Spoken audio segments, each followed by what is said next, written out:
Bahkan guru, mereka orang yang paling banyak anaknya di dunia ini. Ya. Syekh Muqbil rahimahullahu taala pernah bertanya kepada para jamaah, Syekh Muqbil rahimahullah rahmatan wasi'ah, siapa di antara kita di sini yang paling banyak anaknya? Kata Syekh. Enggak ada yang tunjuk tangan, enggak ada yang angkat tangan.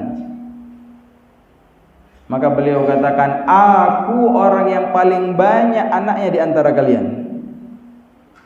Kenapa? Karena kalian ini semuanya, santri-santri ini semuanya sudah kuanggap seperti anak-anakku. Sehingga kesempatan untuk meraih pahala yang besar itu sangat terbuka luas untuk para guru. Karena anak mereka banyak, itu anak didik. Walaupun tidak keluar dari rahim istri mereka, tapi mereka punya saham terhadap anak-anak tersebut. Mereka didik, mereka ajarkan. Terkadang betapa banyak anak yang jadi soleh sebab gurunya, jadi baik sebab gurunya, walaupun memang sudah ada dasar dari orang tuanya, tapi ditempa lagi oleh guru.